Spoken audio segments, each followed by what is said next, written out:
And welcome back to the ResearchVR podcast, everyone, the podcast behind the science and design of virtual reality. I am your host, Oz Balabanyan, and with me today are two special guests beaming in from Prague, actually. We have Dr. Doom, the co-founder and CEO of LIV. Hello, Doom. Hello, hello. And we have Rue, the #1 player of Beat Saber in the Czech Republic, as well as the CTO of LIV. Hi, Rue. Hey. And if you are confused as to why there are Dr. Doom and Rue, it's because their alter egos have become their identities. Like, truly, though, right? Truly. This is not a joke. Yeah. We take it really serious. Yeah, it's extremely serious. And of course, beaming in from Germany, we have Mr. Peter Leckhoff. Hello, everyone. I don't have any records to share with you, but I once ate a kilogram of ice cream at once. And that's extremely relevant. But so today, what we're talking about is, well, first of all, LIV, the company LIV, and what it encompasses, which is mixed reality. This is something we've talked about, probably if you've listened to the podcast over the last 3 years.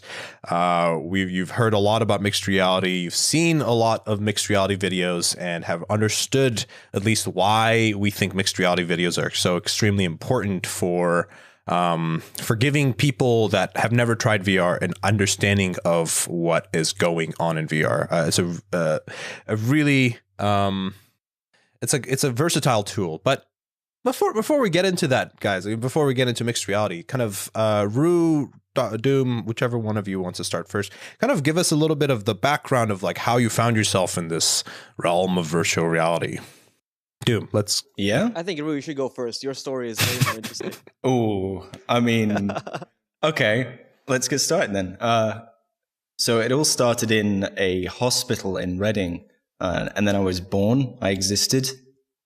No, seriously though. I just started work at a new development job at a marketing agency, and they had a VR headset in the office, and I asked if I could take it home. I did, and then instantly became addicted. Spent all of my nights for several months after that in alt space, doing all sorts of crazy experiments and things like that. And eventually I got into live streaming Audio Shield on Twitch, and that turned into LIV eventually when I started doing mixed reality there. But yeah, it was just random chance that I got into VR, and I'm so glad I did. So glad. And give people some timelines. When did you actually start? When did you get the headset home, and when did you start working on Mixtra? Oh man, so I started in late 2015, probably start of 2016, really. Played Audio Shield for half a year offline. Then I started streaming it. And then November 2016 was when I first did mixed reality live on Twitch. And then released the filter for everybody. Yes. And then February the next year, I started work on Mixtra with a dear friend of mine, Anton. And then, what was it, June, July, LIV happened. So, yeah. I think you must have been one of the earliest VR streamers. I mean, from my memory, you were probably the first streamer I saw on Twitch that was doing a actual produced mixed reality. I mean, it wasn't even just mixed reality, but one of the only VR streams that was consistently happening with Audio Shield.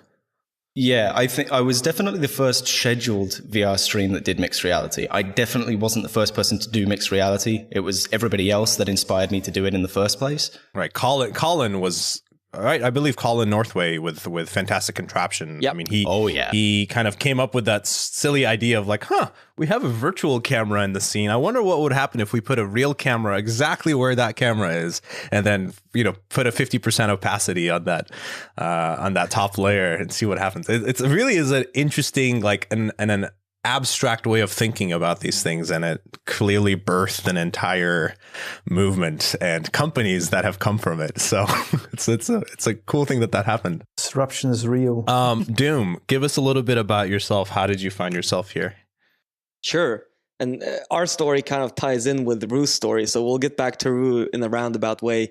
But in 2016, I was still at my last company, Work Genius, and my old co-founder and a good friend of both of ours, Six, approached me. He'd been working with you on some really, really early mixed reality stuff. And you guys, along with Colin, were probably some of the first in the world to really do this and do it with the kind of quality that we see today, where it really works, right? The mixed reality aspect really works. So Six needed a place to build a cube, a green cube. Back then, it was just a bunch of cloth and tripods. And I had a big living room at the time. Thank you, Brian Chow, by the way. If you're listening to this podcast, Brian, I love you. Thank you for letting me rent out your apartment in San Francisco for way below market. I needed it at the time. But we started, or Six started building the cube in my living room. And the idea back then was that I would host an esports VR show. I'm a former competitive gamer. I'm a huge nerd myself. So it just made sense for us on a hobby level. And we made a couple of videos. I think the one that really got people to sort of open their eyes up was when we did the Serious Sam video. We had these 2 Gatling guns attached to our hands. With your Naruto hair. With the Super Saiyan hair. Exactly. Yes. We had the Super Saiyan hair in a fat suit, an inflatable fat suit. And it just looked quirky and weird, and no one had really seen it before, even though in retrospect, the mixed reality quality that we had back then was awful. I still have all those videos, by the way. So if you want them, I'll send them your way. But we started getting approached by companies, both through Upload, back when Six was still at Upload, but also just through people who were passing through the space. And we started doing some projects, both at Upload, but also at CES, where you were as well. And we quickly kind of figured that, we figured 2 things. One, mixed reality works really well. It really brings in everyone's eyeballs and attention to what you're doing on that big screen when they see their friend in an experience. It doesn't really matter what the experience is. It's more about the fact that there's a human in the world. So that really cuts through the noise, and we realized that pretty early. And then the other thing we realized was that it's really, really difficult to do. I suspect that like 90% of the people listening know what mixed reality we're talking about, but just for the 10% that doesn't, can you just briefly like explain just the simple process? So the easiest way is probably to just reference one of the videos. So if you've seen a video with a real person holding Beat Saber lightsabers in their hands, slicing cubes, and it's filmed with a real camera, then that's mixed reality. And the key sort of magic there is that the real camera lines up with the virtual camera, with the virtual world. So if you're holding a weapon in game, it will look like you're holding that weapon in real life. And that's sort of where the magic really pops out. But long story short is, we started to build a OBS clone that was supposed to be a one-click mixed reality solution. And at the same time, Six was looking for someone to help us build it on the tech side. And I was watching Rue on Twitch. And so Six had the brilliant idea of, hey, let's reach out to the guy who made the OBS filter. And I was talking to Rue over Twitch, and it wasn't about maybe 10 days after we'd both gone our directions on trying to sort of find someone to help us, so we realized that the guy who built the filter and the guy streaming on Twitch happens to be the same person. And that was Rue. So what kind of filter was it? It was honestly really simple. Explain what it was, and why we needed a filter. Yeah, so like one of the biggest problems with mixed reality is that in order for it to work, you need to be able to composite a layer over the top of the camera, and that layer has to be transparent, and that's the tricky bit. Video game capture doesn't generally like capturing transparent things, so the solution at the time was to put the information about transparency in a different portion of the output texture, right? So you've got like this texture that has a background on it, a foreground on it, and then the foreground transparency. And it's the foreground transparency that you needed to mix together. Some people used hardware to do this. Most people composited everything in post, where you can kind of just play around with the data any way you want. But I wanted to do this real time, and the people that had done it real time had been doing it either with in-engine mixed reality, which is something entirely different. But I wanted to make it work with Audio Shield. So you had the Audio Shield. Yeah, so, in fact, if I understand correctly, you can do mixed reality with OBS without your plugin. It just doesn't look that good, right? So it adds basically this visual fidelity where objects actually are transparent and not, and it doesn't look that fake in a sense. You kind of blend more into the object. Because in a sense, exactly right, you can literally, without any hassle, just download OBS and try it out for yourself. It won't be perfect. But with that plugins that you used to have, and now with LIV, you have basically just the visual fidelity that what was usually very hard. Yeah, the difference... Sorry to interrupt, but let's not forget, like, you actually have to know how to, like, get the game to launch in mixed reality. You have to know how to, like, set it up and, like, how to actually set up the camera, do the offset alignment. So clearly there was like a big opportunity there to like make the process simpler, rather than spending a week and a half, which is. And a quick comment on that is there's a few experiences that even today that you can do mixed reality with without any additional work in terms of like an SDK.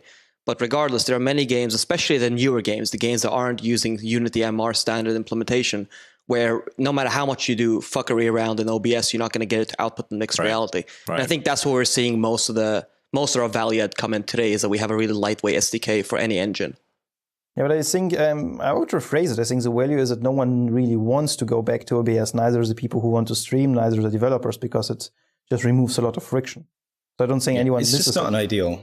It's just not an ideal setup. Like the benefits of doing it out of OBS is that there's no playing around with any of the blending. Like the old methods, you would have black fringes around anything if you wanted to do it real time. And it just didn't look professional grade. If you wanted to do it professional, it had to be offline. Right. And that was no good. So like maybe it's no good for content. Briefly also describe what LIV is. I realized we failed to like fully, describe what you guys are working on. Sure. Yeah. I think zooming out, what we do at LIV is we build tools for streamers to help them share their experiences. And mixed reality, and this is really important, especially as we move into worlds where mixed reality isn't the only solution. But mixed reality is a tool in a sea of tools. And it's important to look at it that way. And I know, Oz, you've made a few videos where you really explain this exceptionally well, where there are some experiences where mixed reality works really well and some where it doesn't work so well. And we have some products coming out, and we should talk about this to sort of attack that area where mixed reality doesn't work so well. But we build a set of tools for streamers and developers to help them share their VR experiences. And that's anything from mixed reality compositing to bringing feature parity from 2D streaming to VR streaming. So in HMD chat, in HMD alerts, being able to control your OBS and your streaming utilities through voice and through an in-HMD UI. So in many ways, think of it as long-term at least like a Iron Man-like HUD that allows you to sort of do your streaming in a way that's really efficient and do it well. Nice. That's a good way to put it. Yeah, you guys are trying to essentially optimize the entire streaming experience for VR players, and perhaps also the audience that's watching this on desktop or Twitch. Maybe we should start with a history of mixed reality, and then maybe we should also then jump into more detailed process, how you would install LIV and what you would do with it. Because I think it's maybe a little bit hard to grasp so far. So how did the whole mixed reality actually start? And I mean, we have here 3 experts on it. So maybe all of you can share your insights. Go for it, Ru. How did you first start streaming? That's a good question. Well, I mean, I think the first mixed reality that people saw was the Fantastic Contraption stuff. Yeah. Which was just some videos on Twitter, basically. And then everyone was like, oh my God, this is amazing. Or at least some people were like, oh my God, this is amazing. This is how you watch VR. This is how it has to be done. But then from there, it was basically just put into So Unity at the time didn't natively support VR. Valve released their own asset that allowed Unity to output to VR headsets. And inside that asset, they snuck in the SteamVR external camera, which is responsible for that quadrant output I was talking about earlier. Right. And they snuck that in because they wanted to do some filming with a bunch of games that were coming out to create like a SteamVR trailer before the headsets were even available. So by sneaking this camera in, they basically added mixed reality support to a bunch of developers' games, including Audio Shield, The Lab, Space Pirate Trainer. All of those games, Tiltbrush as well. And that's kind of where mixed reality sat for a really long time. They didn't work on it. The code was just left in there. Loads of developers just left this stuff in there and didn't even know it existed. Yes. So they're usually surprised. It's hacked. Yeah. And that's the crazy thing. Like a lot of mixed reality just works. If it's an older title, it probably just works. There's still a ton of setup involved. At the time, there was at least. So yeah, it kind of just sat there for a long time. And then we had this filter to allow live compositing that came out. And you had also a tool for calibration, right? That's right. There was the camera align tool. And then we also had Yaroslav, one of our engineers who built Viva, which was the only tool on Steam that actually allowed you to calibrate a camera. It's so good. I bought it. And it was really good. And it was really good. And I used to do it by hand. Like I used this crappy tool and I would like take the headset off to check the alignment and then I'd go back in. And it was just like a really long process. So as a fun fact, the time when I met Six was actually when I helped Six and us when I was in San Francisco with Chris for like our ex co-host. And we literally sat there for half a day setting up, basically the calibration. I mean, we had literally us who is, back as a time an expert. We had like Six already did it. And had like 2 people helping. And it was still like multiple hours setting of aligning it, figuring out what actually happens. Because you have to understand what is basically behind this whole mixed reality is like one simple file that has X, Y, Z coordinates and rotation, which is basically the position of your camera and the rotation of your camera. And you track it by touching either a Vive tracker or an Oculus controller. I think you can do 2 or like a Vive controller 2. And then you need to basically align the virtual and the physical camera. But the problem is that you don't only need to align them, but you need to get also the field of view right, because otherwise you have distortions. You might end up with a perfect calibration, but it's only on one plane. So it was always, kind of fiddling around with it. Yeah. And it was, I just remember it being this incredibly laborious process. You would get a knack for it. Like there was a point where that crappy old tool, you could actually get pretty quick with it. But it was like a learning process. I remember having to draw out RX, RY, and RZ on a whiteboard to remember which what axis to rotate on and what each meant, and then having without a real calibration tool, you're kind of having to think of 2 3D spaces at once and their relation to each other and how you rotate across. And at a certain point, I remember feeling like, wow, I'm getting better at like being able to envision 2 different transform spaces at once and like giving directions to people that are in one space to move in a particular space so that they have green screen still when you rotate the camera. It's an interesting problem. That's why you have this nice little gimmick. That's in the future. In the future, we're going to refer to this as the good old days. I'm not sure I will. I definitely prefer things the way we have them now. Right. So we should say though, Viver has been a work of love from Mystery side for a few months now. So it works really well today, but there was a long period where it wasn't excellent, and it's just been an iterative process. It was hanging, both figuring out where people get stuck, and a lot of it is not necessarily the calibration part itself, but just like the lead into the calibration, right?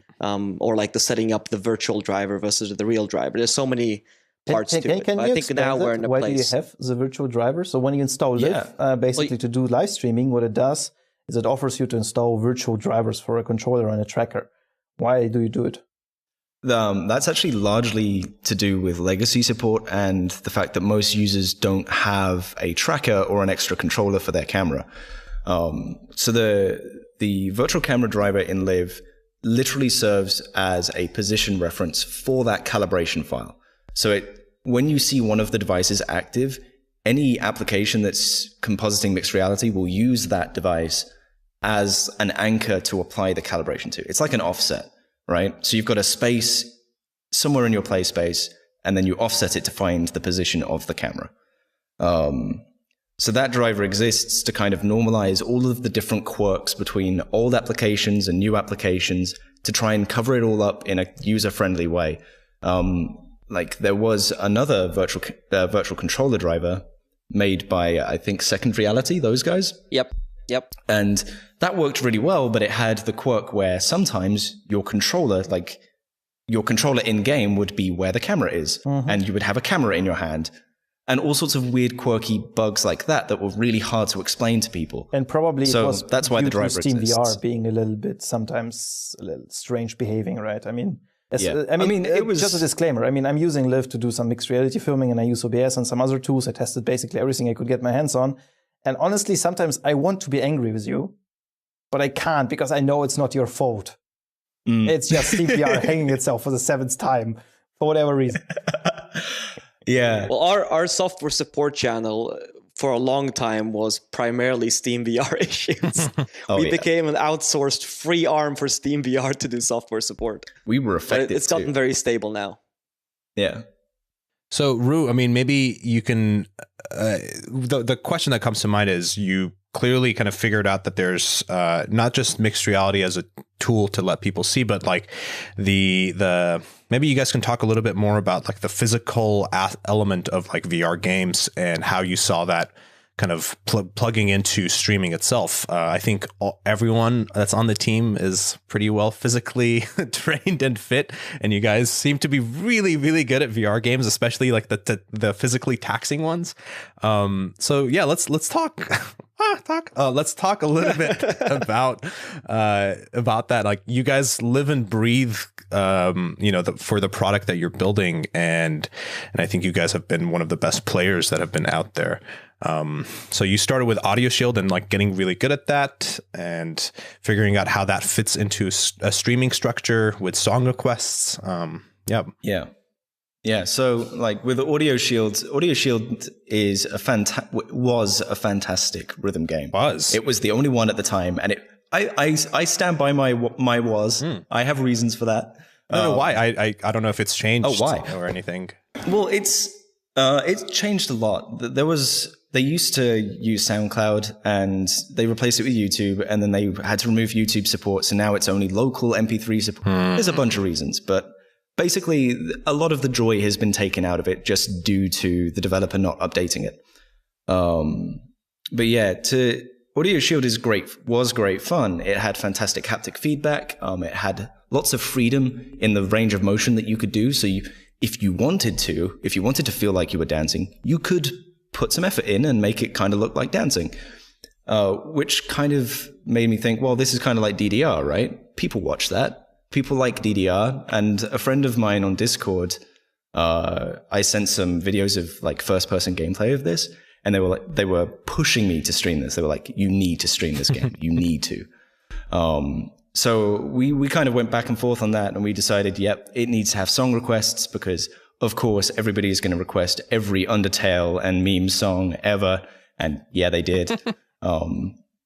So yeah, we set that up, and on my first stream, that person was basically downloading MP3 files for me from YouTube and dropping them into a Google Drive folder so that I didn't have to do it.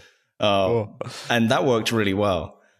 And that made for a great experience because you would come into my stream and I would just be rapid fire playing songs. I wasn't downloading them. I wasn't doing any of this stuff. It was all in the background.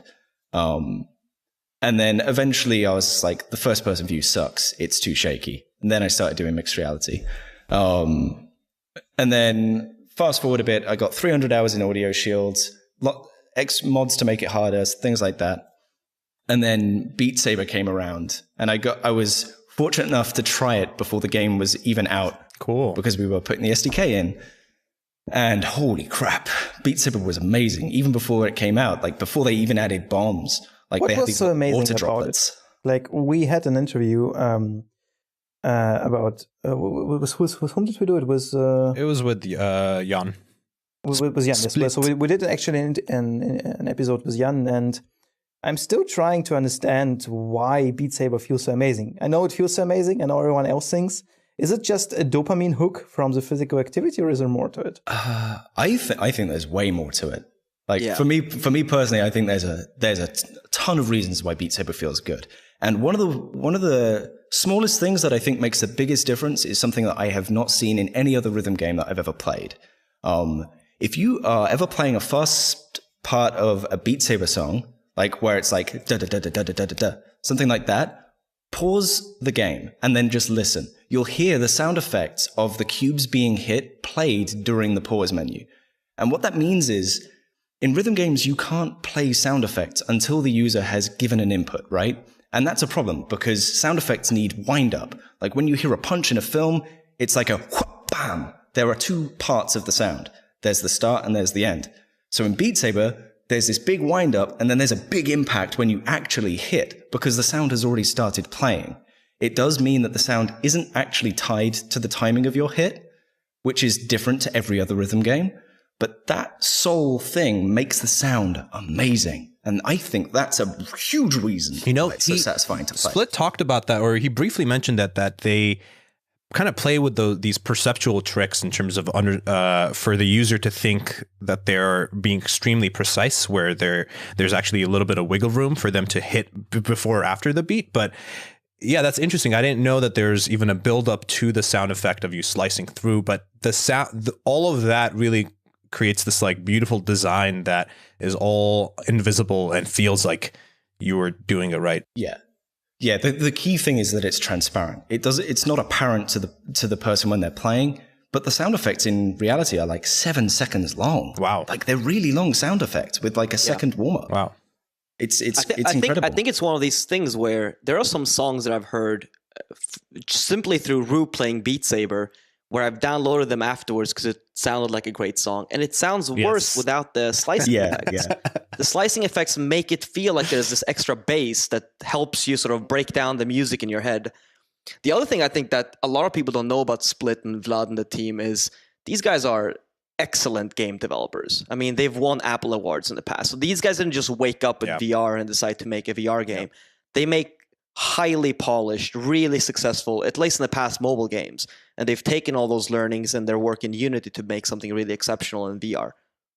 So Beat Saber comes in as like kind of, would you say, I mean, the integration of mixed reality with Beat Saber was like the kind of one of the best combinations. And it was also like probably a big break for you guys with the videos that you were producing even before Beat Saber came out, right?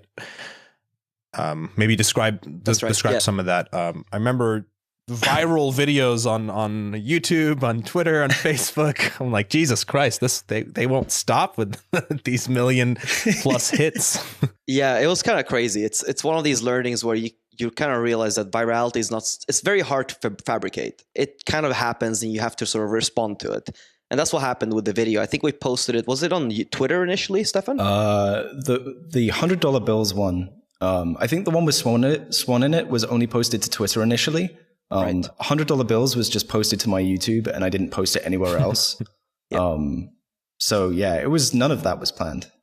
Yeah, it just exploded, and we obviously got a whole bunch of inbound from it, for better and for worse. So one of the things that happened was the minute Beat Saber was released, a bunch of people wanted to stream it, having seen Rue's and Swan's videos, and at the time, you know, LIV was stable-ish, but it wasn't stress tested with a bunch of people the way Beat Saber required us to do. So the first probably 3 weeks of Beat Saber being released, we were on like fire extinguishing mode all day long. Oz and Peter, you won't believe it. Like we would do shifts. It was like 5 hours of pop support just on Discord. Jeez. But it doesn't feel real like talk, Doom would go to the... Like, you're still very active in Discord and you're super supportive. Right. Still super active, but it was a different time. It was a different time for sure. It was really, really hectic. Yeah, it was like things breaking. So like the SDK launch wouldn't work. People could just not get mixed reality to work. It was like 1 out of 2 people had an issue. And also, I think it's one of these moments in retrospect where kind of like the hottest fires cast the hardest irons or something. I don't know the English expression, but don't quote me on that expression. But the Swedish expression. What really happened is it's definitely either Swedish or Arabic that I'm throwing over. But if you look at our Steam page, you'll see exactly what the outcome was from us putting those hours in, which is we have 100 reviews of people telling us how helpful we are. And most of those reviews came during the Beat Saber crazy period. So it wasn't ideal, and it definitely helped us get LIV into a spot where it's ultra stable, even though we had sort of bust ass for it.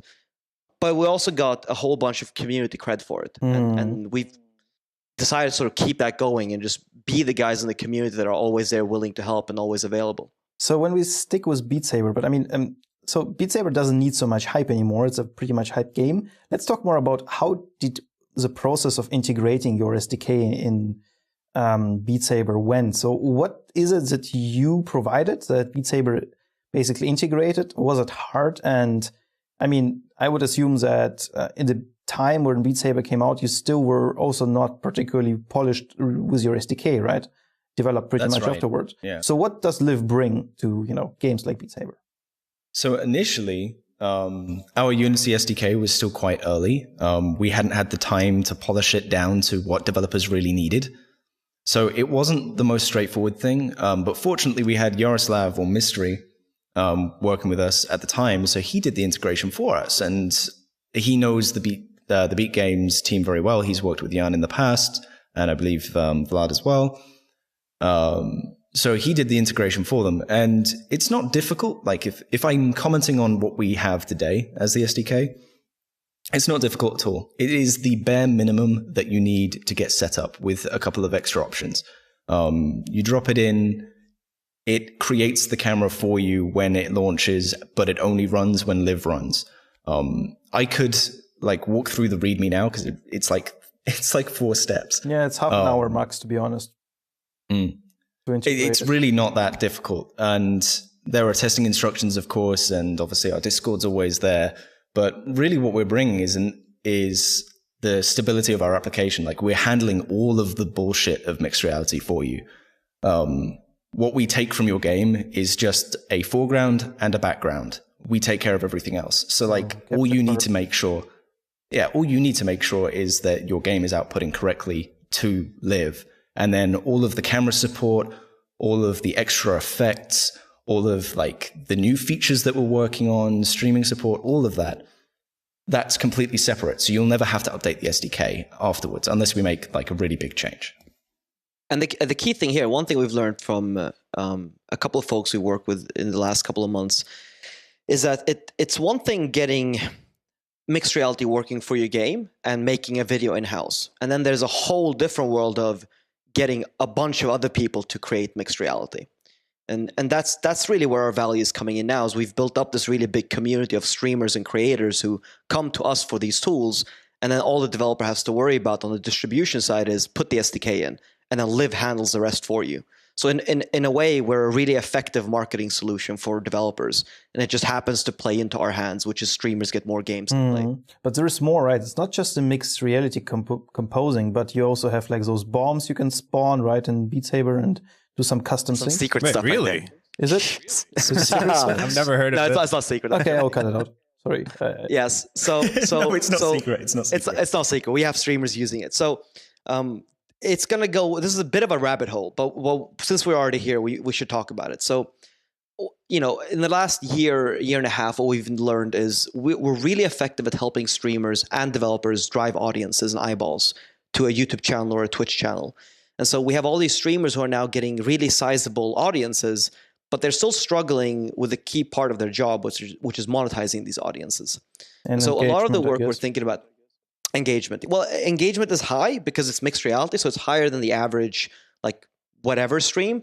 But it's capturing that engagement in a way that pays back to the streamer. And so we thought about a lot of ways to do it, and there's a bunch of solutions out there already for streamers in the 2D world. The way we want to do it is, well, we have already integrations with games. So that's one area where we're in that a lot of other companies in sort of monetization space aren't. And we kind of know what we would have loved to have when we streamed. And I mean, Rue is a perfect example for this because he was, you know, a really, really crazy amount of streaming happened in Rue's house. So we started thinking about what happens if we let audiences impact gameplay. You know, kind of like the Hunger Games, where you have this thing happening, this show, which a stream kind of is, right? And then you have all these audiences that are desperate to interact, but the means of interacting today are really low bandwidth and primitive, which is it's a chat window. I can write something and maybe you'll see it as a streamer. So what we started experimenting with in August 2018 is LIV GameChanger API. And Rue, you should go into sort of the details here, but high level, what LIV GameChanger API is that it's an abstraction layer for platforms like Twitch, YouTube, and Facebook. And we provide structured data, event data. So like person X donated, person X subscribed or followed or hosted. Right. And then we can trigger in-game events from those streaming events. So if you're donating $10, you could give your favorite streamer a health potion to beat the boss, or any other full creative freedom on how you want that to work. That's brilliant. I mean, up until now, the only thing that existed, it was like just Streamlabs, where it just pops up like a notification on your stream, which is the only real interaction that you could have with the stream itself as a viewer.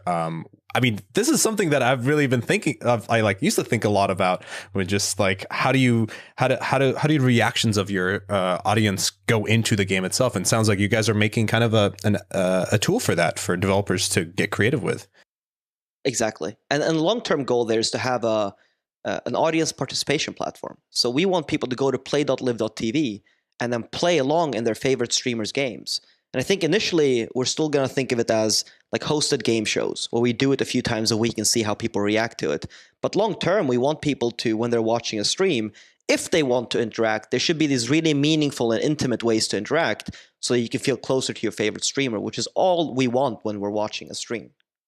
The thing that also comes to mind is, you guys were also early to start thinking beyond MR, or I mean, like you said at Doom, where you're like, MR is a tool in your tool belt, but there's, for certain situations, it makes sense to use other perspectives.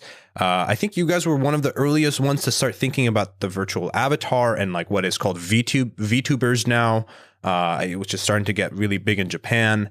You were also like doing auto switching between the camera feeds. So let's say you're in an MR feed and then you're in a gun game, so you start shooting.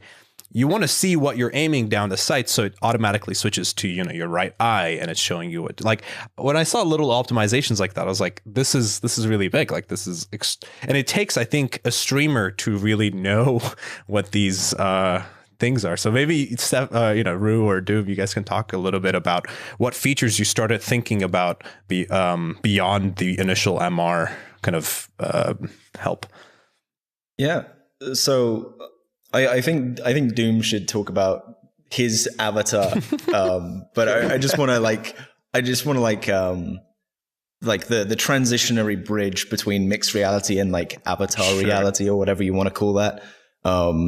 We should really have a name for that. But it was that when you're watching a VR game in mixed reality, you've got way more context than you've ever had for a person's input into the game. You can see their entire body, which in VR is really important. You can move your hands around, you can walk around your room, all of this stuff.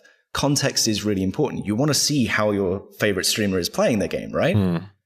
But with a first-person shooter in mixed reality, you're not seeing the scope. Like you were saying, like you want to be able to see what you're aiming at. So like it makes sense to switch to first person. And then also in the real world, you're restricted. You've got a fixed amount of space in your room. You can't move a physical camera around. You also can't have a second cameraman for every single stream that you do. That's impossible. So like the only solution there is to make a fake camera, make a virtual one. And so we decided to, instead of putting a real body there, we put a fake body there. But we're using the exact same mechanism to accomplish that. We're just taking control of it in a more complete way.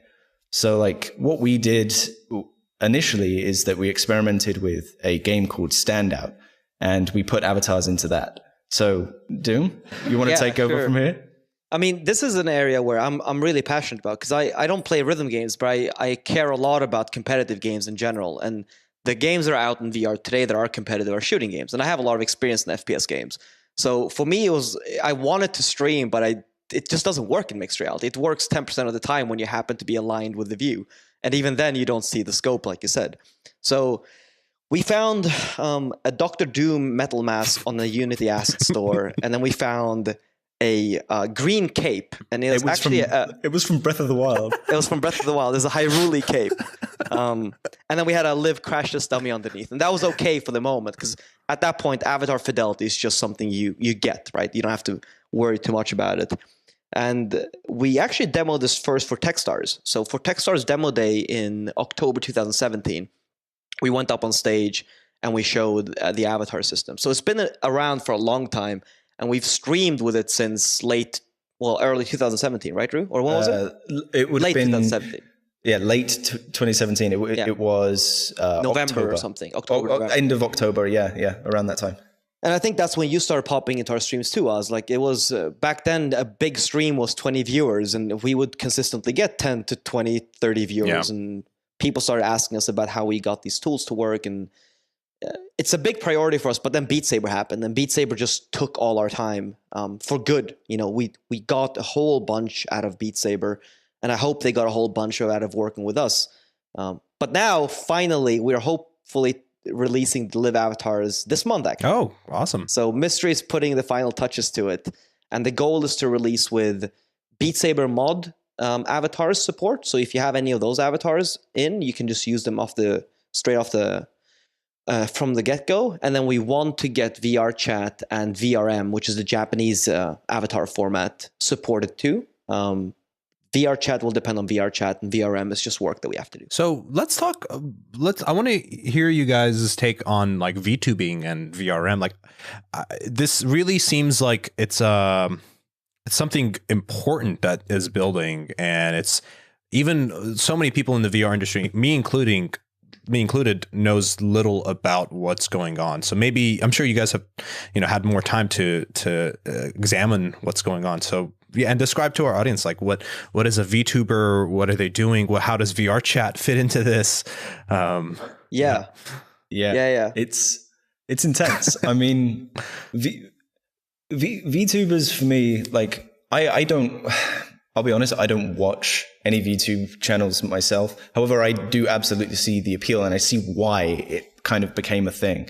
Like we've got these creators now that can be a personality, right? But then there are some people who don't identify with a personality that is a physical person. They want to have like a cartoon character that they can attach to, or whatever it is that they're into, right? So it doesn't really matter what they look like. It's as long as whoever's watching that content gets it and appreciates that character. It's not about whether or not it's real or fake. But we're only starting to see this VTuber stuff come into existence now because cheap mocap is possible thanks to VR. And people are building all these amazing tools to be able to control these avatars, both in VR chat and using VRM and virtual motion capture. And I mean, that's practically all of my context on it. Like, but is it? It feels like a natural evolution, like an animoji in a sense, just basically. It's an animoji on steroids. Yeah, if you want to look at it that way. Yeah, lots of steroids, lots of horse steroids went into the animoji to make VRM. But I think one thing also, it's kind of cultural in the sense that it's really big in Japan right now, and it makes sense. The Japanese culture is a lot more open to things like anime and manga, so they're much more open to sort of attaching to a fake character, an animated character. I mean, just look at Hatsune Miku. Just look at Hatsune Miku, and there's a few VTubers in Japan right now that are growing extremely fast. We know from the Japanese VC firms that it's an area of focus for the ones that focus on gaming and VR. So there's third-party validation there too. And we've also seen people use VRM now, even though it's not officially supported, use VRM with LIV. So people are using LIV for the compositing benefits, but then plopping their own avatar in there. And a lot of what we do now is really just reacting to what people want us to build. How does it fit into this whole new world of dances being copyrighted or not copyrightable, and this whole legal fight with Fortnite? In a sense, when you have like an avatar or some animation, could you claim that it's your avatar and no one else can use it? Could you like claim that certain animations are yours? Are you seeing this coming out at some point? That's a really interesting one. I know that I can comprehensively answer the avatar thing. I have no idea about the motion stuff because that's still kind of up in the air, or at least it seems to be. But with avatars themselves, like the design, the visual design of that character is absolutely protectable. And in fact is by default. So like if you commission an avatar from somebody, as long as that design is not derivative of somebody else's work, that design is then an original piece of work and is protected by copyright, just like any other like original work. So the visual appearance of an avatar or the avatar's existence itself is protected exactly the same way like anything else is. So it's usable as an identity. And let's take the Uganda knuckle, right? Who would have right to it? Well, that one. I mean, it's entirely dependent on the author. Well, that's... Yeah, I mean, is it Sonic copyright holders who could, just say stop using it? Because I think this will be very interesting if you just literally copy your famous, people you really love. You really love Justin Bieber, so you build yourself Justin Bieber avatar. Can you do that's it? fair. That's fair use. But like, I think the question would be like, what if it's a photogrammetry scan of Justin Bieber that he commissioned? Well, if it's Justin Bieber, like the person, then it's not a character design, right? It's the design of a given character that is copyrightable. Right. Yeah, so if you were to go out and make a Goku avatar, strictly speaking, you're not allowed to sell that avatar or even distribute it because that design is copyrighted. Goku's design is copyrighted. So like when you're buying fan art, like on a shirt or something like that, and it's not distributed through the official vendor, that's actually not allowed. Exactly. So the same applies for avatars too. It's the same deal. How does maybe this is slightly off topic and whatnot, and I don't know if you guys are the authority on it, but how does like VR chat work with pretty much every custom avatar is just like a famous character from whatever TV show. How does all of that work, like with the copyright for custom avatars? In my experience with fan art specifically, just because I have a lot of artist friends, so I kind of pick up this stuff from them. Generally, the owners of design copyrights turn a blind eye to it. They appreciate that it's important that the community has the freedom to create what they want to create because they're passionate about the thing that they're creating. It's more important to let them be passionate and maybe lose some power on your copyright than it is to chase every single person that's drawing your character. And Blizzard faced those issues too. But I mean, we could end up in a situation where a certain person really feels impersonated by a character, and maybe maybe I find it very nice to identify myself as Justin Bieber as an example, right? And I will use this avatar, I know, for 5 years, and I will really feel welcome, and this will be my new identity. I will be really happy in this new VR space, and then copyright strikes in, and some soul-crushing moments might come, right? Because we, in a sense, will be dependent on those platforms. And I don't even mean what you're building. You're basically building the means that other vendors will support, and it's out of your hands. But we could end up in a world where our appearance in the virtual world is pretty much determined by some old legal work, right? Well, I mean, in a way, it's kind of like the next step from your persistent profile that you have anywhere else today, right? You're just attaching an avatar to it. I think we'll see a lot more from that. And I don't understand blockchain well enough more than all the stuff that I've read on TechCrunch and all the other blogs that I follow up with, but there may be a use case here where you can more easily track ownership and maybe even break down ownership of both likenesses and meshes or avatars in that case. But we'll see what happens. Yeah. And I think for VR chat, maybe they'll eventually have that problem, and they'll have the means to deal with it. Yeah. How big is your team? Because we were speaking here about big legal firms, fighting fights in the near future, right? But what are we talking about when we talk about LIV? How many people do you have actually who are building those tools? In the company, how many we are? Yeah. We're four guys, 4 engineers. I don't code. Everyone else codes. Mm-hmm. And how do you manage to, sustain in this world? Because some investors maybe tend to saying that VR is doomed. Some don't. So yeah. So twofold. One, I have the smartest team in the world, and I keep saying this, and Ru keeps getting uncomfortable, and I'm gonna keep saying it. I don't care, Ru. Shut up. Stop talking. This is cute. No, so I don't. I mean, I say this to everyone, and including investors. I think investors are the ones that are most skeptical when I say it, because they probably hear that all the time. But I do genuinely believe we have the best engineers to work on the stuff that we're working on, minus maybe the folks at Steam VR, but they're busy with other stuff. But in terms of investors, it's first of all, if an investor needs to be convinced about VR, he's probably not the right investor for a VR company. Like the gap of understanding is too big, and you're already playing in losing hands. We've raised to date, so our first money, we bootstrapped until Techstars 2017 June. We did about 130,000 revenue just from services, like showing up and doing mixed reality for people. And a big shout outs to Six for this, because he did most of those activations. He really pulled a huge weight back then. And then we joined Techstars. Techstars invested 120,000, and then we raised another 200,000 after Techstars. So that was about 300,000 that we pulled in January 1st, 2018. And then we just finished raising another 450,000. And with a small team of ours and where we're located in our burn, it's more than enough money to both hire and continue doing what we're doing. And then we're also looking to go out and raise again in July on the back of play.live.tv. And when we think about the audience of ResearchVR, I mean, we have definitely some passionate gamers, some passionate people who probably watch streams. But I guess some portion of it is supposed to still be, researchers or engineers. How would you describe the power of LIV for, let's say, less game streaming oriented cases and more, let's say, data visualization, maybe explaining stuff, tutorials, even medical, sports, right? Where do you see the power of LIV, being unleashed there? And are you just not ready yet to focus completely with, just for 4 people in a new area, and you will do it at some point? Or you think, some competitors will chunk up different markets and you're just, because of your passion, way more interested in gaming? Yeah, great question. So we have a commercial license agreement for companies like yourself, actually, who are using LIV to market their products, right?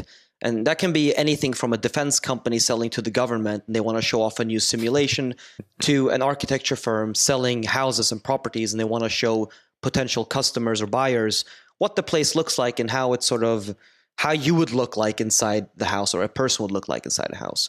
And we see this across the board, anything from digital marketing firms to defense companies. But that's not our main business, though. Our main business is always going to be focused around building tools and services for streamers. And in a way, the way we think about it is first help streamers do their job really well, and then build services on top of those streamers to help them make money, and therefore us make money. Yeah, and to that question, Peter, I saw recently NBC, I think it was NBC, had a little segment video that they put up where they were using tilt brushes as a virtual whiteboard. And this wasn't on a green screen set. This was like in a studio and somewhere, wherever, and just kind of being able to paint like right in the air, or bring in 3D models of things and be able to use it as a virtual whiteboard. And that really has been something that I've been trying to push for a while. And it's a kind of a byproduct that comes from like spatial computing and mixed reality. And I think that's where developers can be really clever with how they want to use this. Another thing I want to point to is, this like idea of partial mixed reality, which is like you can just, let's say hold up the gun from a certain game in a video in your room, or you could use it as, again, another virtual whiteboard. What kind of interesting byproducts have you seen come out of mixed reality in general that you just hadn't predicted? Well, Ru, I want you to hop in here, but I want to shout out to Zach, Rage Zach. If you're watching this or listening to this podcast, this is trademark Rage Zach, partial mixed reality. At least he will claim that it's his trademark. I saw it on a YouTube video. Oh man, he totally should too. So, Ru, explain partial mixed reality, but also explain the stuff we talked about the other week, where there's a way potentially for us to exclude game information from the texture sent to us, so we can do mixed reality without having to do any background removal. Yeah, so partial mixed reality is this concept that Zach desperately wanted us to make official back before we had the Beat Saber storm of 2018. But what it was at the time is mixed reality is 3 layers: background, camera, foreground. Partial mixed reality is just mixed reality without the green screen, but without any kind of background removal at all. It is a camera pointed at wherever you're playing without any of the environment of the game around you. So it's just the stuff that's really, really close to you. It's the things in your hand. It's the things that are attached to your body. It's the things in your head. And that can be really helpful on a stream. Or was a mask? Like a still photo or a depth sensor? Well, no. So in this context, there's actually no background removal at all. You're actually seeing the regular room. So it looks like AR. You're seeing virtual objects. Yeah. You're only seeing small virtual objects overlaid on top of the body. And at the time, there was you would see some of the ground around you coming through, because the way the foreground and background split works, you would cut some of the floor too. And we had no way to know whether or not that bit of pixels is part of the floor or it's a grenade that should be on your holster. We have no idea. And that was the case when we had all the old mixed reality methods. But with the SDK, what you can do is you can hide all of your game's environment, all of the buildings, all of the stuff that doesn't interact with the player at all, and you just have the weapons outputting to LIV.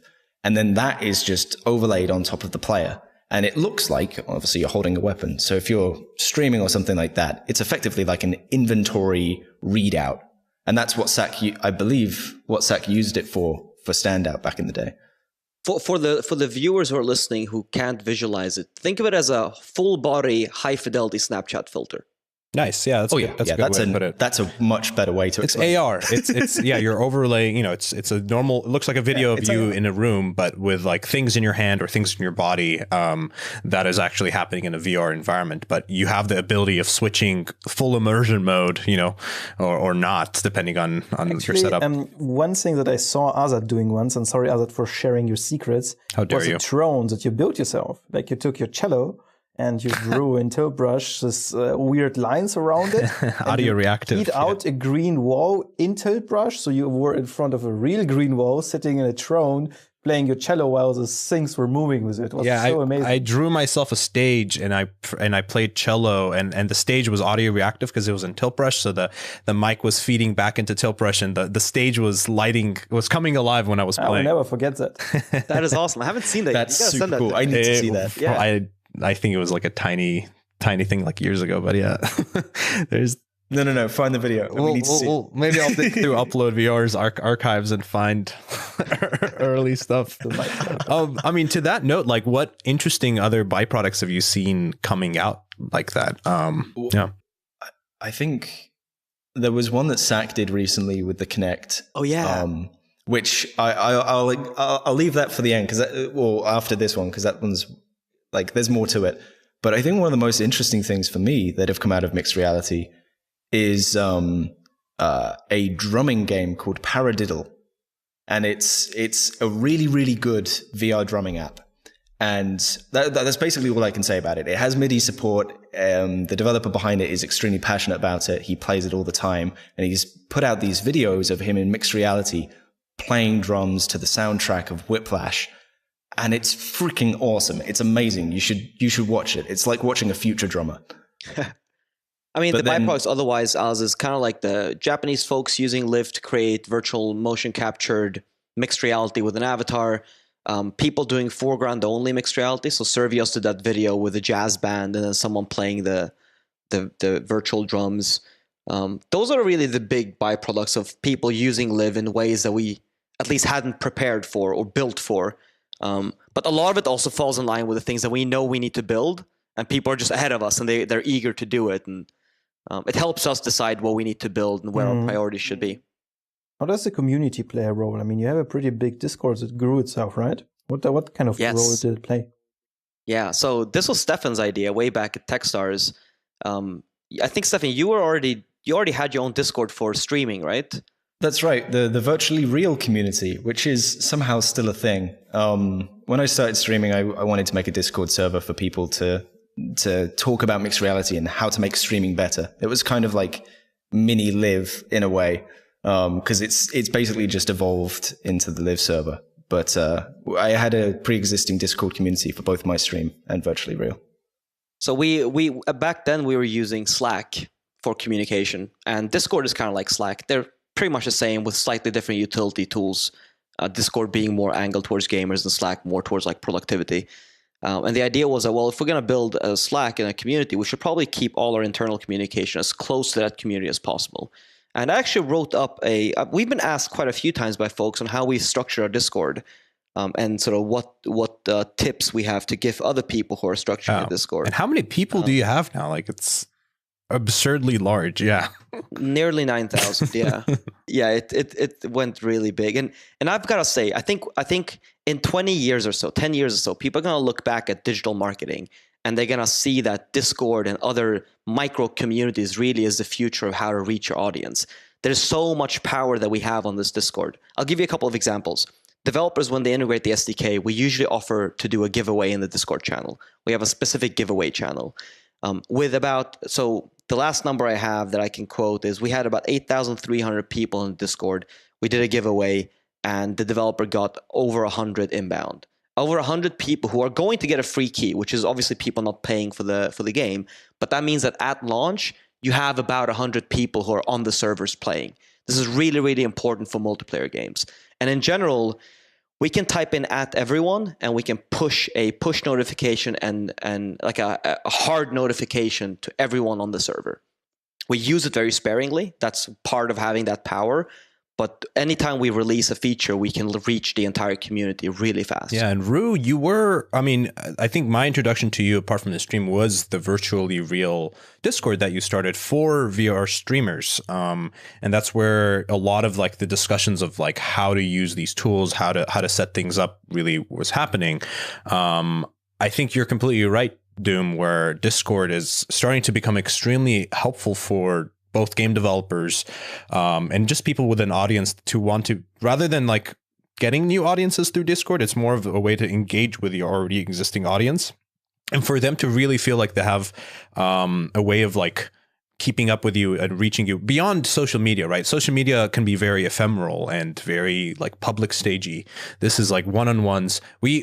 Since then we've had a Discord for our podcast for about a year now. And it's a really good way of us having like post episode discussions, a way of like guest topic suggestions, and also like Patreon only, conversations and streams. So I think, yeah, you're completely right. This is going to be looked back at it and seen as like such a powerful tool to really be able to understand who is engaging with what you're putting out and also getting the feedback that you need. Yeah. And I'll read up a few points that I sent to a guy who reached out recently. And this might be relevant to developers and other folks who are sort of trying to grow their brand. There's a couple of things that we did early on with Discord that I think really helped us in terms of how people felt about us as a team and how people felt about our Discord as a place to go for help. And there's three things. One is you want to start early. So if you're launching a game or building a company, you don't want to think of community building as an afterthought. So if community building is your 10th hire and you're expecting someone to come in and build the community for you, you've missed the boat. It needs to be first and foremost. We've always told people that we're community first. And I think that's what's been paying dividends over time. We also used to say that for the first 1,000 or so users, make sure that when they come in, it's not an empty room. So say hi to every person who comes in. It's like a party. If you join a party and you're excited and you come in the door and there's no one there to say hi, you just feel like you're intruding someone's home. And that's how it's really, really important. We also said that moderation, moderation is a function of your culture. So if you feel like your Discord is getting too big and too hard to moderate, then you failed at an earlier step in terms of setting a tone for what's accepted and not accepted in the Discord. And we've seen this happen on both ends. We've seen massive Discords that are totally fine like ours, and we've seen smaller Discords who have a lot of issues with moderation. And then the last and most important part is understand why people are coming to your Discord. So in our case, people come to our Discord for three reasons. They come for software support primarily. They come for hardware support. Or some of them come because they've seen a video and they're just curious, but they usually don't stick around. And then they come because they know that it's a place to get early access to games through LIV. We do lots of giveaways. And it's a place where you can get value from being part of LIV. The main question that comes to mind is like, how do you moderate 3,000 people in a channel? Seriously, how does that work? Like, how do you keep it still feeling like a coherent place where it's not every channel, you go into, it says like hundreds of messages that you have to read through. Like, how do you guys handle that? I personally think that it's entirely a function of how you present yourself. It's nothing to do with how good your moderators are. It's got nothing to do with how good your rules are. It's about how you interact with people. When somebody starts being troublesome or they're getting out of hand, talking to them and explaining to them like, this is not good and this is the reason why, usually solves the problem straight away. And if it doesn't, then you escalate and take it to a ban. But in our case, we have like two rules. Don't advertise without asking us and be polite. Right. Those are the only two rules. And we've banned like 2 people. Yeah, like 2 people. Like we've a grand total of 2 people. And we've not had any issues at all. Like, yeah, we've had people who are overly passionate and they're just like all over the place. But that's been the extent of people misbehaving in our Discord. And that's not even misbehaving. That's just, people are too much sometimes. You got to take a step back. Is there like a hinge or like a beautiful point where like this is just as how many people you want to have? Anything past this is like already too many people to really feel like you're in a smaller community? Like, and I'm asking this as someone that, you know, I'm thinking about like, what is the ideal point? Like, do I want to have more people on the channel, or does it have more value per person if it's a smaller community and you can feel like, you know, you're in a more exclusive club than, you know, being in a crowd? I think what you said, sorry, I'm going to say one thing and then hop in. But I think what you said about quality is the key here, right? It is, if you're in a community of 1,000 people, how many of those thousands of people are really engaged and really helpful to other people? In our case, when you come to our Discord, even if we're not there, we're in Europe. So a lot of the folks are in the US and we miss them time-wise. You'll still get helped as if it was a LIV person, because our community is really kind, they're really caring, and they want to help other people succeed with streaming. But that's just not the real case. talk. Like, yeah. I want to jump in here and just be like, if anybody from our Discord is listening to this, and you better be, you guys are freaking awesome for taking care of support whilst we're not around. Yes. It's such a massive relief off of my mind that I can wake up in the morning and I know that there are no fires. Yeah. And that's awesome. Yeah. Like, I'm going to rattle off a few names off the top of my head, like Sourgirl, Cutie Pop, Sack. We've got F-Droid. A whole bunch of people. There are way too many people to list, but you guys are freaking awesome. Keep being amazing. We love you. Seriously, we do. I think that's a really good, that's a result of like curating a good community so that your main advocates are like your biggest users, and they end up being the people that can defend you in places that where you can't defend yourself, or that, you know, you're sleeping and there's a fire on and your users are the one troubleshooting. Like, that's a really good place to be. I mean, point in case, most of our latest integrations come from the community. It makes sense too, right? If a streamer goes to a game developer and says, "Hey, I want to stream your game, put LIV in," they're gonna listen way more than if I go and say, "Hey, I'm one of the guys at LIV, put our shit in." It just doesn't have the same impact at all. Yeah, but I also think that you're in a very unique position where no one really loses anything by integrating your SDK. In a sense, while I mean, if I would be a DevOps advocate, I could somewhat scrape together, a conclusion based on premises that, you're kind of forcefully or not forcefully luring people into getting something and then they're stuck. The thing is, I can't make that argument really because they're not stuck. You don't force them to use only one SDK, right? I mean, like no game developer, I would assume, this is my question to you, like, maybe you can answer it honestly. Like, did anyone lose anything by integrating LIV into it, his or her game? So we generally get people coming in and asking for like, they'll be having an issue with the old SteamVR external camera code. It has a conflict with ours. And this is the perfect example of what you're talking about.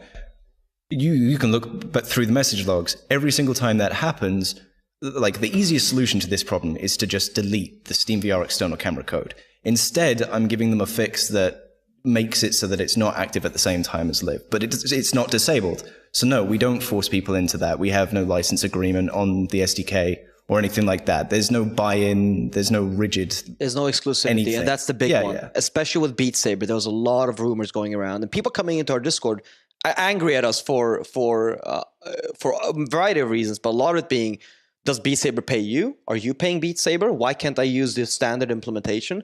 And specifically in Beat Saber's case, it's because Jan and Vlad don't think the standard implementation is any good. Yeah. In fact, Jan and Vlad were building their own mixed reality solution. They demoed with mixed reality before LIV was even in the picture for them, and then end up using our SDK anyways.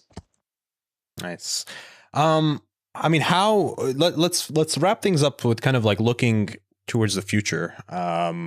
What is your sense of where we are in VR today? What are you seeing coming over the next year or two? Does Quest make, does that fit into the LIV ecosystem at all? And if so, how? Let's do a little bit of, I don't know about that, but like, we could just use this time to speculate a little bit and perhaps for you guys to talk about the vision of like, how does streaming go? What is streaming going to look like over the next few years? I think on the Quest side, that what we can say is, Quest or not Quest, doesn't matter what the device is. If people are going to be streaming from that device, then we need a solution. We're here to empower streamers. So that's sort of the end-all, take-all on that one. In terms of future, Ru, do you have any specific you want to talk about? Other than maybe like I think streaming in VR is still extremely primitive. We have some really good tools. We've built Streamer Kit, which is like in HMD alerts and chats. You can stay connected to your audience, and that's made a massive difference. And I know, and we've already seen the results of that, and we've done our experiments with GameChanger, and we're going to be continuing to explore that. But all of that said, we are not even anywhere close to feature parity with 2D streaming yet. Like, there's so much work to do. So VR streaming is going to be very different in a year's time, I think. How do you see yourself in the market? Do you have like real competitors you're afraid of? Because what you just said is, you're very far away from having the perfect streaming experience. Do you fear that someone will snap in and build something, or do you think that at least in the gaming area there's just no way anyone can get there? Oof. I mean, I don't think being afraid of a competitor is ever the right mindset. I think being aware and knowing what they're up to, absolutely. I also think one of the most consistent advice I've gotten over the years is it's unlikely that competition is going to kill your company in the first 5 or 10 years. So there's plenty of pie for everyone to explore the market, especially in VR where the pie hasn't even been baked yet. Yeah. Like, we're still cracking eggs in a bowl, like we haven't even put the milk yet. So buys eggs. Yeah, exactly. Like, we're not even there. The eggs haven't hatched, guys. right. And my lucky still needs to hatch an egg. They're chasing the chicken to get the eggs. Yeah. So that's not something we think about that way. I mean, there are companies in the VR space who are building things for streamers, like VReal, and we have Mixcast who are also building their own mixed reality solution. And from what I know with Mixcast, their focus is more on the enterprise side, like the arcades. The UI looks also very enterprise-like. No offense. Yeah, I don't think they take it as an offense if that's their goal and target market. But that's not ours. Ours is streamers and gamers, like people like us. And again, like, I think truthfully, a lot of the folks in our Discord know us by first name, and it pays these crazy dividends when. Like, another piece of advice I always got is it's really easy to grow from a place where people love you versus having a lot of people who kind of like you. And that's what we're seeing now is a lot of our marketing is quote unquote organic because we don't have to do it anymore. It's our community does it for us. Yeah. And that's a really good tip for our developers listening, is that the community, rather than it, like you said, it should be something you think about from the first moment of inception, because that will end up being the flywheel that could keep your product fresh and marketing, to new people without you having to spend the money to do that yourself. And I think you guys are a really good example. There's a big caveat here. Sure. The big caveat is it traditionally only works for consumer businesses. So if you're selling to the government or enterprises, they don't care if you have a community or not. What are you going to have, a community of CFOs? Like, no, they doesn't make any sense, right? To be honest, it's actually putting a lot of, I don't know what it is, but some kind of like mandatory social interaction. That's suspicious. It's like there's like a certain feeling that you raise with such a community, with this B2B market, that I particularly, to be honest, am very skeptical regards, because it also prevents innovation going into things that we, eat, live, and, being treated with. Like the food, the medicine, whatever, like every aspect, even, all the machines are being built there. Like, they're also conservative that they miss the point that the stuff needs to be fun. The iPhone won over the BlackBerry, not because the iPhone was a better phone. The iPhone was more fun to use. And I think the same might happen with VR too, where, those solutions that have like a big community that is organic, it is kind of proves that what you're doing is not necessarily completely wrong, and people have an emotional attachment to it, which in a sense would at least have a higher probability of succeeding, right? And all those old companies doing the old style business, I don't know. I'm seeing a lot of this B2B VR happening, and sometimes it's good, sometimes it's less good. But I think the biggest problems you have is they're afraid of what you created. I should say something here, is that a company like LIV doesn't make intuitive sense for you guys to have a very active consumer facing like community. I mean, in fact, your customers aren't consumers. They're actually businesses, right? Like, these are companies, whether it's companies or streamers, like that's a very different audience than consumers. But I think it really somehow it made sense to combine both of these, like both the streamers and your audiences, into having like a vibrant community, so that there's value to join, for a game to have live integration, and there's value for a streamer to use one tool to play multiple games, and the more games join it, the more value is created.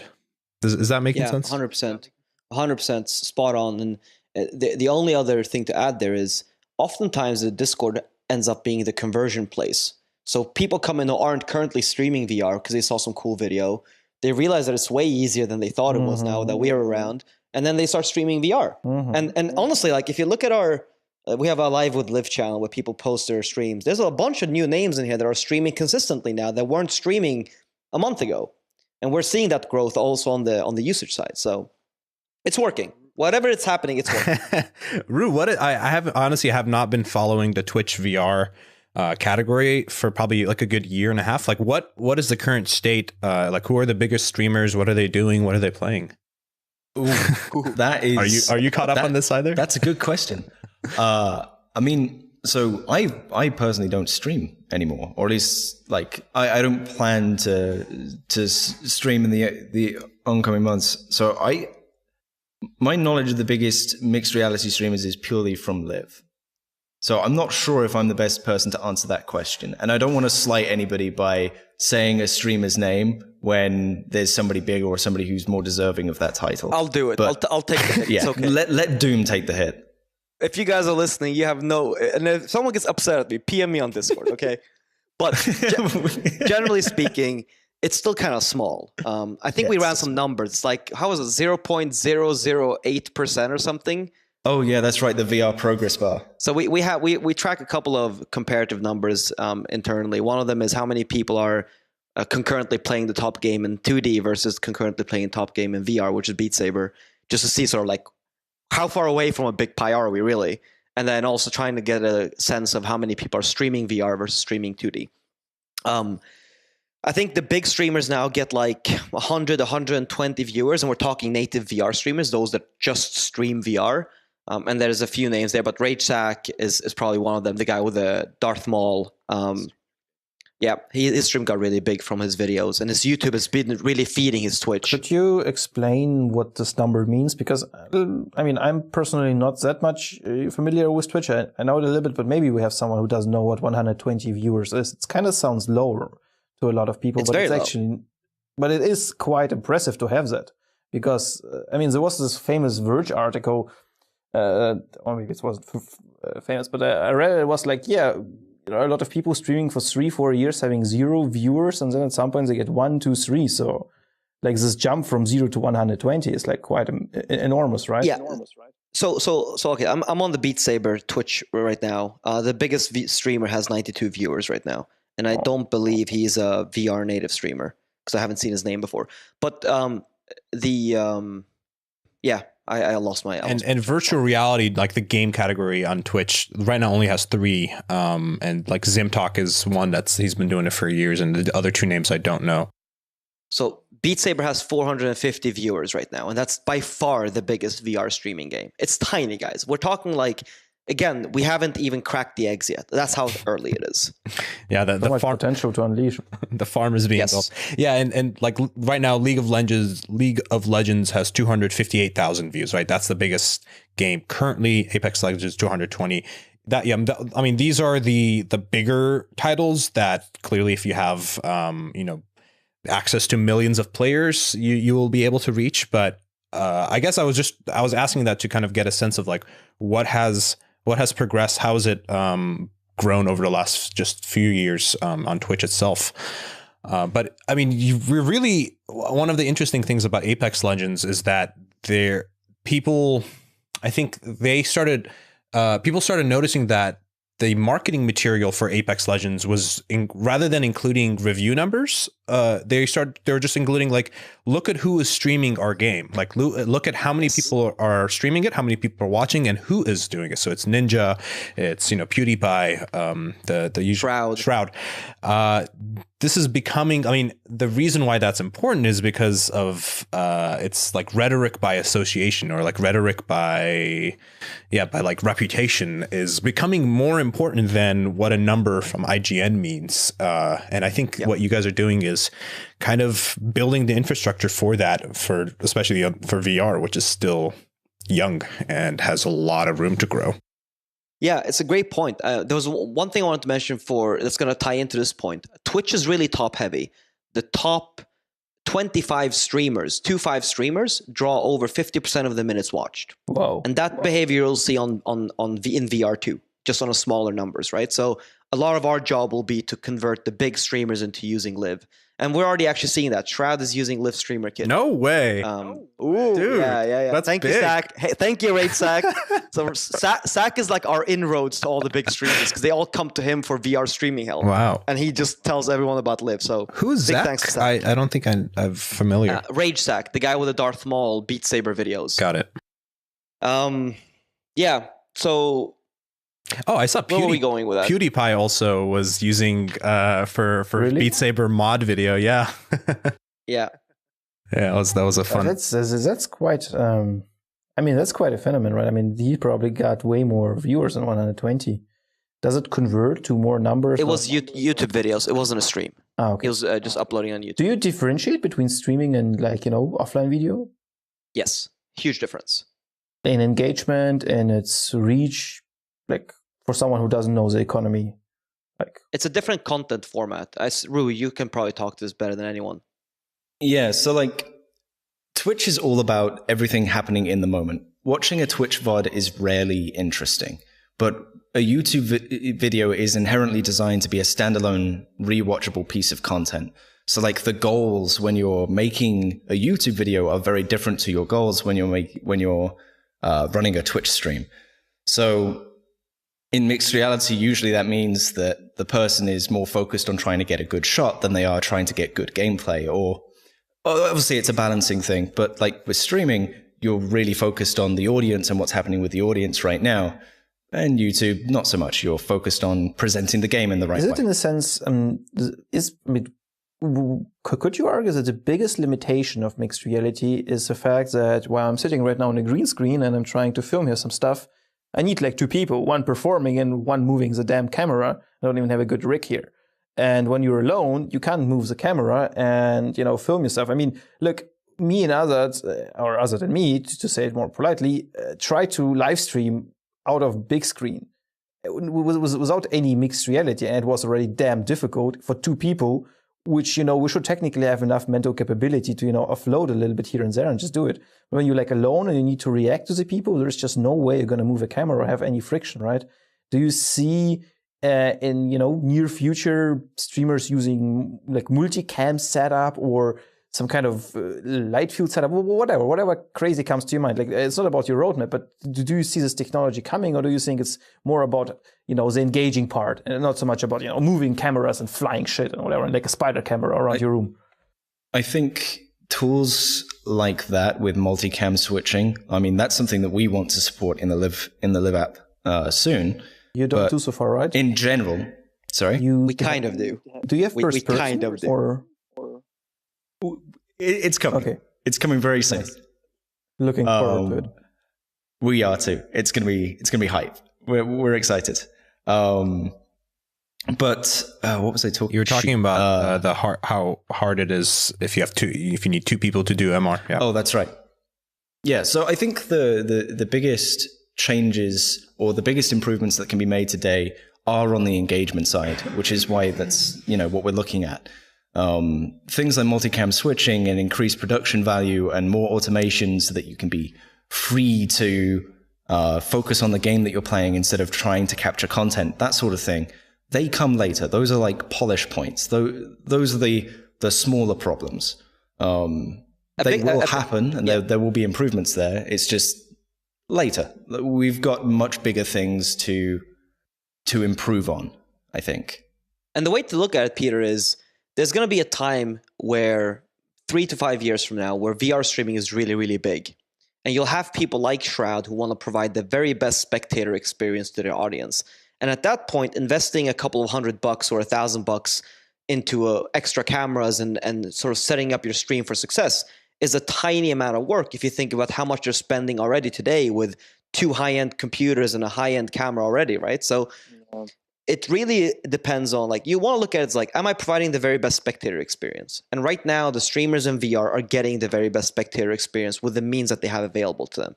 And we're just trying to push that envelope further and further down. You know, I mean, it's funny that you don't think, especially with the numbers where most, you know, the very, very few people that stream have most of the viewers, you think that would discourage from new people trying to get into this. But clearly there's a lot of people wanting to start streaming, to the point that there's now hardware companies that are building just very specific hardware for. So whether it's lights that is connected to your stream deck, or just like so many hardware, like PC gaming hardware that is just for streaming. And like, you wouldn't think that's a huge market to build a product for, but clearly it's growing. Well, yeah. Interesting on that. So SuperData released end of year review 2017. And they asked folks, and I don't remember the exact sample size, so you can look into the research yourself, but they asked folks, what's the biggest hindrance right now for you to start streaming? And over 66% of folks answered, it's really hard to start streaming. So tools that make streaming easier, and we're seeing this with the tools that are replacing OBS or making OBS easier, are kind of hot right now. So that makes a lot of sense to us. And we're trying to be in that same space too, making VR streaming easier. Yeah.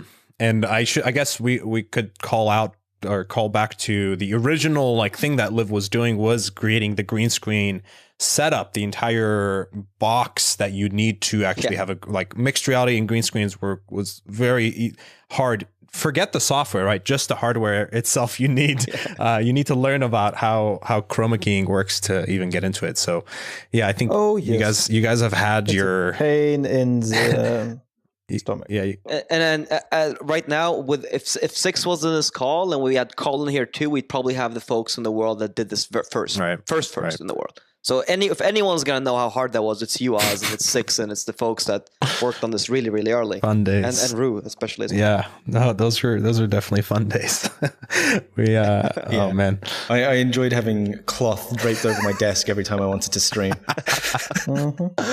Oh my god, we had to do we were doing weekly like tilt brush live streams, and you were so stressed before it. I remember, dude. It's I still get like, oh god, not hives, but just like anxiety from remember, like the hour before going live, the number of things you're just freaking out. You're testing the battery on every single thing in the room, including like the gimbal and the camera and the microphones and the and it never seemed to make a difference how early you started preparing. Oh yes, it never mattered. Something else would go wrong. You could start preparing 2 days in advance.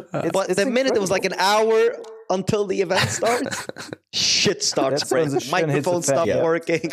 Yeah. I mean, back then I remember Azad had actually 2 PCs. One PC was capturing or like running the application and giving it out to a second PC. I almost got a similar setup, but then I decided one PC is maybe enough. But it's quite an interesting journey that this whole mixed reality thing took with us, because like, to share maybe a small off the record story here, like one of the customers that I particularly might have talked to or might have not talked to actually is working in a company that does big machines, but for some reason they are very hyped about training, VR, whatever. But he literally bought himself like a green screen, and he was like asking me questions, how to use LIV, how to do this, because he figured out that his small son, maybe 6-7 years old, was totally in love with it, whatever. But he was just literally building out of, $40-50 parts from Amazon, like a small, tiny green screen studio just to have fun.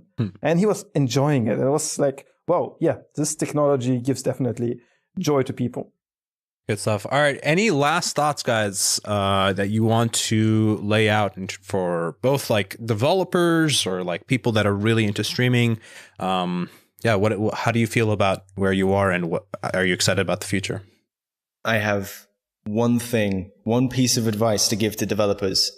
Building a community really is not difficult. The key thing is just being on top of it. When you make your Discord server, move everything there. Don't try and like check up on it once a day. It's not like the bread in the oven. You've just got to be there all the time. You've got to there. Just exist in your own space. Become the oven. Become the oven. You're gonna have to love it, right? You're gonna have to love your community back, because without the honesty, I mean, like, they are the most passionate people in your community. They are not somebody to be checked up on every now and again when they fall down the stairs, you know? Yeah, and also, like, you can't fake it. So if you don't actually want to do it, don't do it. It's really important. If you fake it, it's worse. You can tell online when someone is being fake nice to you, almost as easy as you can in real life. The only other thing is we're really excited about GameChanger API, and we want to talk to as many developers as possible who are excited about empowering their game to be both streamed just through the SDK, but also to make the streaming experience just this new and compelling thing that it can be. So if you're interested, please reach out to us. We're really easily available on Discord. Type in live.chat in your browser and you'll pop in, and then ping either me, Rue, or Mystery, or Riven, or anyone on the team, and we'll get you set up and chatting. Yeah, if I had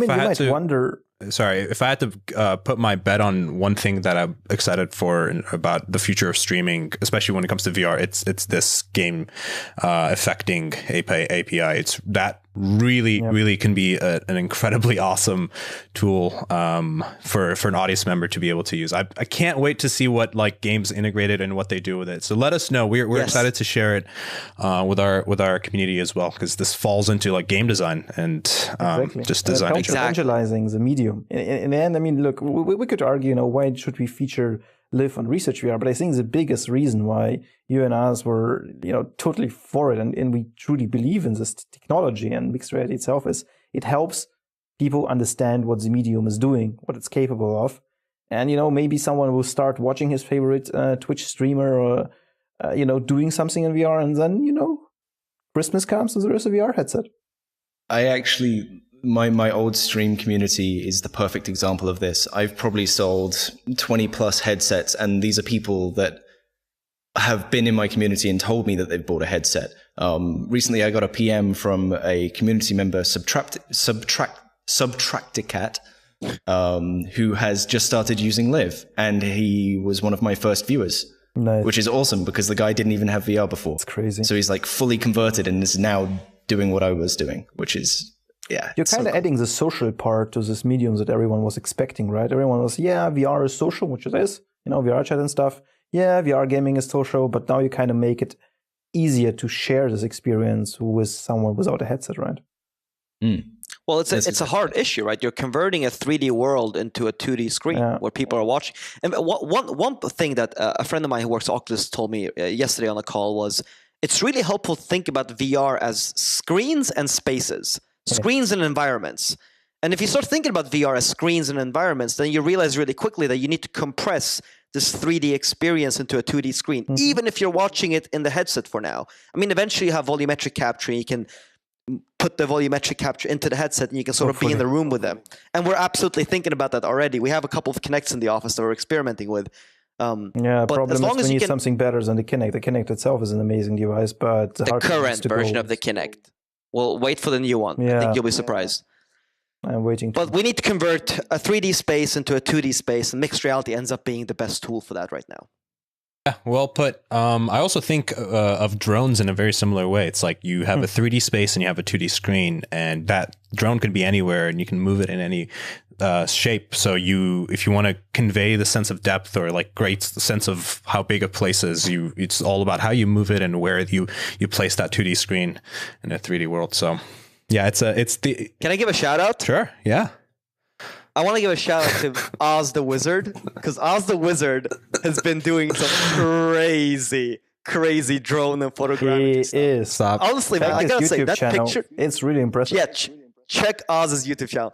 The one you did recently on Reddit that had like 11,000 upvotes was amazing. That was the Star Wars, not the Tatooine. Which area was it? It wasn't Tatooine, actually. I found the kind of one of the first spots where it like R2D2 lands in episode 4 and like walks around on the dunes. I was there for a capture trip, and David Finsevar was like, dude, that's where they filmed it. And I like took a shot by shot of like where R2D2 had landed and like where I was, and it was like 1-to-1. But it was identical. It was cool. It was like literally you were there, which is amazing. It's a good ship. Like I've been following your stuff for ever since like over a year ago, and it keep getting extra surprised every time I post. I appreciate it. There's some fun. I'm making a big move to somewhere far, so I'll talk more about what that means soon and what that means for photogrammetry. That's awesome. Anyway, we'll see you more. No self-promotion on this channel, guys. Not for me. How can people find out more about you, for you two specifically, and find out more about LIV, like Twitter handles and whatnot? So we're at LIV everywhere: Facebook, Twitter, YouTube. That's really easy. liv.chat in your browser to join the Discord. I actually got a Twitter recently, but I don't use it. I hate Twitter, so don't add me on Twitter. Just come into our Discord and chat. And I will send you ice cream. Discord is the place to be. Come play games with us. Yeah, come play games with us. If you really want to contact me anywhere, it's Ruirize literally everywhere. Just Google that. RuiRize. Reach out to me on whatever's easiest for you. Cool. All right, and you can find the ResearchVR podcast on Twitter at ResearchVRcast. And if you find that this podcast is giving you value, at least value on a monthly basis that is worth the $2 that we have on Patreon, consider supporting us on Patreon for as little as $2, which is half a cup of coffee in San Francisco. Or one tiny ice cream. You just gained 2 subscribers. I didn't know you guys had a Patreon. We do. But I'm putting my dollars in tiny. There. Thank you, VC money. You're getting VC money back into Patreon. Yeah, economy. We actually just hit like 20 patrons, and I'm going to do a stream on Sunday, which is a little bit late for podcast listeners. But yeah, if you're following along on Patreon, I'm sending a link out there. Yeah, it's small. It's just a good way of like keeping engaged with people that want to help support us. And we have a few unreleased stuff that we haven't given to our patrons yet, but we will. Some rambling thoughts. What will come will shock you. From what will come. Number 7 will shock you. All right. Thank you all for listening. Thank you, Rue. Thank you, Rue and Doom, for joining us. This has been a great episode. It's been a pleasure. Thanks, guys. And much appreciated. Thank you all for listening. Goodbye.